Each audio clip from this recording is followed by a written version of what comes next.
సుమారు 1000 సంవత్సరాల క్రితం తిరుమల వెంకటేశ్వర స్వామిని జీవిత పర్యంతం సేవించుకున్న వారిలో తిరుమల నంబి ఒకరు. వీరికి శ్రీశైల పూర్ణులు అనే మరో నామధేయము ఉంది. విశిష్టాద్వైత ప్రచారకాచార్యులు రామానుజాచార్యులు వీరికి మేనల్లుడు.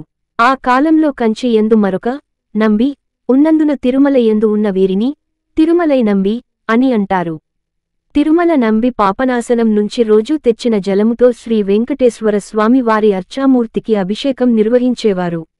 వయోవృద్ధుడైన తిరుమల నంబి చాలా దూరము నుంచి అలా కుండలో పాపనాశనం జలము తెస్తుంటే శ్రీవెంకటేశ్వర స్వామి కలత చెంది ఒకరోజు ఒక బాలుడు రూపంలో తాత అని పిలిచి దాహంగా ఉంది. కుండలో ఉన్న జలం ఇవ్వమని కోరుతాడు. తిరుమల నంబి దానిని మూర్తి యొక్క అభిషేకమునకు తెస్తున్నానని ఇవ్వనని అంటాడు. కాని బాలుడు రాయితో కుండకు చిల్లు పెట్టి నీరు త్రాగుతాడు. దానికి నంబి ఎంత పని చేశావు, స్వామివారి అభిషేకానికి తీసుకుని వెళ్తున్న జలమంతా త్రాగేశావు అని బాలునితో అంటాడు. దానికి ఆ బాలుడు, తాత ఇక్కడే గంగ ఉండగా ఎందుకు అంత దూరం వెళతావు అని అప్పటివరకు లేని ఆకాశగంగను చూపిస్తాడు. ఈరోజు నుంచి ఈ ఆకాశగంగ జలంతో అభిషేకం చెయ్యి అని అదృశ్యమవుతాడు.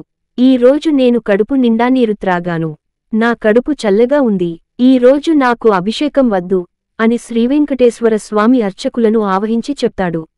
ఈ కథనం తరువాత నుంచి తిరుమల నంబి తాతాచార్యుడు గా కూడా పిలవబడ్డారు. ఒకనాడు ఏదో ఒక కారణంచే స్వామి సేవకు దూరమై బాధపడుచుండగా తిరుమల నంబి యొక్క అధ్యయన స్థలమందే దివ్యపాద చిహ్నములను దర్శింపజేస్తాడు స్వామి.